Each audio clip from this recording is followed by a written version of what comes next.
No hablaban de historias, no hablaban de la vida, de la familia, de otra cosa o de muchas cosas, sino solamente hablaban del poder de Dios. ¿Por qué? Porque la gente estaban ignorados. La gente se maravillaba, ¿por qué sucede esto?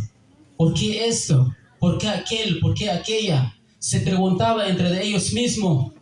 Pero los apóstoles no tenían miedo, ahora sí, decirle la palabra del Señor con poder y con autoridad. Y no les importaba lo que la gente les estaban haciendo. No les importaba si la gente le empezaban a criticar, a murmurar o a pensar en muchas cosas por ellos. Al contrario, ellos seguían hablando del poder de Dios. Amén. Vemos en el capítulo, en el versículo 14, cuando se derramó del Espíritu Santo, cuando fueron, dice, aproximadamente 120, recibieron el poder del Espíritu Santo. Era una promesa que ellos habían escuchado, que tenían que recibir el poder del Espíritu Santo.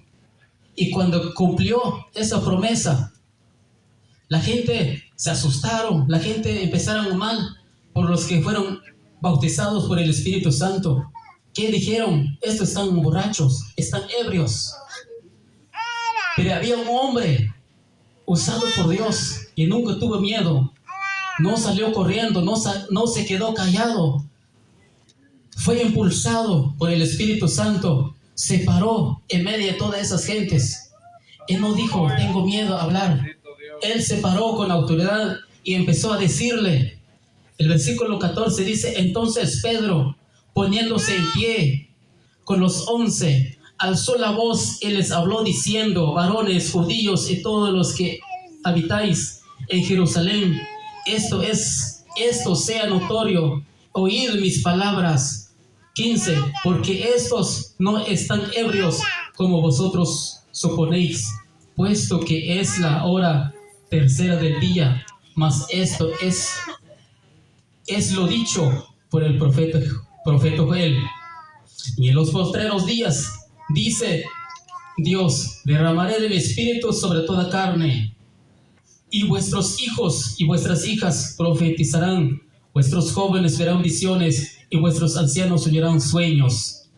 Y de cierto sobre mis siervos y sobre mis siervas, en aquellos días derramaré de mi espíritu, y profetizarán, y darán prodigios arriba en el cielo, y señales abajo de la tierra. Amén. Pedro, hermanos, era usado por el Espíritu Santo.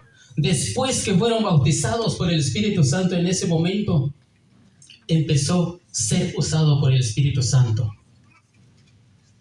Empezó a hablar. Primero se puso de pie. No habló sentado, no habló escondido, no habló con miedo.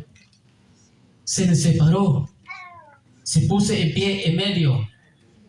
Alzó su voz, dice, no habló despacio, no habló con miedo. Alzó su voz y les habló diciendo, varones judíos, todos los que habitáis en Jerusalén, esto os sea notorio. Lo que ustedes están viendo, no saben, es necesario. Este fue dicho por el profeta Joel, y yo lo estoy viendo, lo estoy recibiendo, ya lo recibí. El Señor ya cumplió con su promesa de ser derramado su espíritu sobre nosotros. Y ustedes se maravillan, ustedes se asusten, y ustedes piensen que nosotros estamos borrachos. No. Empezó Pedro a decir la palabra del Señor a ellos, para que ellos entendieran, porque no entendían qué es lo que estaba sucediendo en ese momento. Pedro, hermanos, en el primer discurso de Pedro dice que fueron 3,000 almas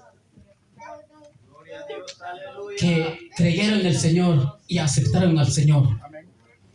¿Y cuánto tiempo duró para hablar la palabra del Señor en ese momento? No sabemos. Pero yo no creo que se tardó media hora, 1 hora. Con pocas palabras que él dijo, pero él dijo con autoridad. Y dijo nada menos lo que él había visto, lo que había recibido. No dijo otra cosa que él no había visto. sino él dijo lo que él había visto, lo que lo estaba recibiendo, lo que estaba sintiendo en su corazón. Y le dijo con poder, y el mismo Espíritu Santo le estaba dando esa autoridad a él para poder hablar a toda clase de gente que estaba allí, a judíos, dice, a israelitas, dice, que estaban allí. Había mucha clase de gente que estaban allí, hablaban de otro idioma, pero dice que ellos estaban entendiendo qué es lo que estaban hablando los demás, porque ellos habían sido bautizados por el Espíritu Santo, estaban hablando en lenguas, dice. Amén. Después de eso, los hombres que sí recibieron el Espíritu Santo empezaron a usar o ser usados por el Espíritu Santo para hablar la palabra del Señor a quien sea, a toda raza que se presentaba, a donde se encontraba. Ellos hablaban la palabra del Señor. No hablaban de cosas que no tienen sentido o otra cosa que hacía aburrir a la gente, sino al contrario, la gente les llamaba atención lo que ellos hablaban. Y la gente se quedaba contento, se quedaba gozoso al escuchar la palabra de ellos, pero palabra de Dios a través de sus labios. Eran hombres que estaban dispuestos para predicar la palabra del Señor. Cuando hablaban, dice que había muchas cosas, sucedían milagros, sucedían señales a través de ellos cuando hablaban la palabra del Señor. Amén. El versículo 44 dice, donde estaban todos los que habían creído estaban juntos y tenían en común todas las cosas, y vendían sus propiedades y sus bienes y lo repartían a todos según la necesidad de cada uno. 46 dice, y perseverando unánimes cada día, ¿dónde? En el templo. ¿Cada cuántos días? Cada día, dice. Cuando dice cada día, yo entiendo que todos los días, los 7 días a la semana. Y nosotros, cada 8 días, o hasta más. En serio, hermanos. Pero estos hombres, cada día, y todos aquellos que habían aceptado al Señor, habían recibido al Señor, no se quedaban, allí iban también, todos los días. Amén. Y eran obedientes a los apóstoles. Cuando los apóstoles decían tal hora, ahí estaban ellos. No ponían tanto pretexto. Y estaban todos unidos. Estaban unidos. Cuando estaban en el templo, estaban en un ánimo, y un solo pensamiento, y un mismo pensamiento, y un mismo sentir. Cuando alababan al Señor, todos alababan al Señor. No solamente uno y el otro platicando, otro sentado, o haciendo cosas, o caminando. Todos estaban concentrados en la presencia del Señor. Cuando se habla de vamos a cantar al Señor, vamos a adorar al Señor, y todos. Nadie decía, yo no puedo, ya hay que cantar aquel o aquella, yo no puedo cantar. Se unían para alabar al Señor. Amén. Como decía el hermano, ellos no tomaban el tiempo. ¿Qué hora va a terminar? Para que me voy. Ellos tenían un tiempo para alabar al Señor. Con alegría, dice, y con sencillez de corazón. Mira, hermanos, ¿verdad que para alabar a Dios se siente una alegría en el corazón? Si usted ve a alguien cuando canta al Señor llorando, no vaya a pensar que está llorando de tristeza porque aquel tiene tristeza. No, está llorando de alegría. Está llorando porque el Señor está tocando su corazón, porque se siente agradecido por el Señor,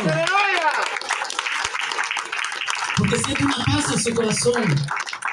Entonces no te sorprendes cuando ves a alguien que está llorando.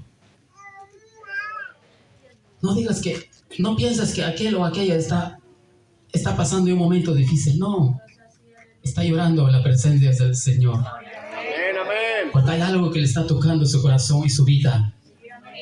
Y ese corazón siento agradecido con el Señor. alabando a Dios y teniendo a favor con todo el pueblo. Y luego dice, y el Señor añadió